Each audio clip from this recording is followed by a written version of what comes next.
ప్రజాస్వామ్యం పేరుతో సాయుధ దళాల నెట్వర్క్ మద్దతిస్తున్న వారు వెంటనే ఆ సంబంధాలు తెంచుకోవాలని, అలాంటి వారు ఎప్పుడో ఒకప్పుడు పట్టుబడక తప్పదని కేంద్ర హోంశాఖ సహాయ మంత్రి బండి సంజయ్ హెచ్చరించారు.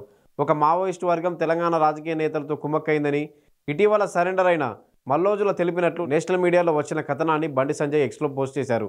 మోస్ట్ వాంటెడ్ మావోయిస్టు హిడ్మా కర్రెగుట్టల నుంచి తెలంగాణ వైపు వెళ్లాడని ఆయన అనుచరుడు పోలీసులకు సమాచారం ఇచ్చినట్లు ఉన్న వార్తా కథనాన్ని సైతం బండి సంజయ్ పోస్ట్ చేశారు. ఈ సందర్భంగా ఆయన సీరియస్ కామెంట్స్ చేశారు.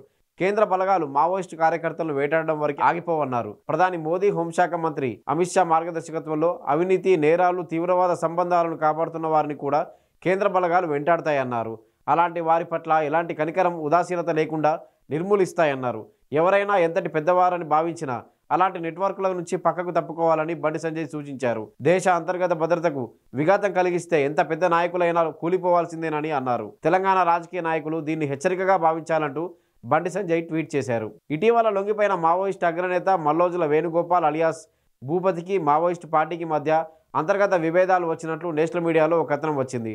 మావోయిస్టు గెరిల్లాలు, కొంతమంది తెలంగాణ రాజకీయ నాయకుల మధ్య రహస్య కుమ్మక్కు జరిగిందని ఆ కథనంలో చెప్పుకొచ్చారు. అదేవిధంగా హిడ్మా తెలంగాణ వైపు వచ్చారని ఆయన సన్నిహితులు పోలీసులకు వెల్లడించినట్లు సమాచారం. ఈ నేపథ్యంలోనే బండి సంజయ్ చేసిన కామెంట్స్ హాట్ టాపిక్గా మారాయి.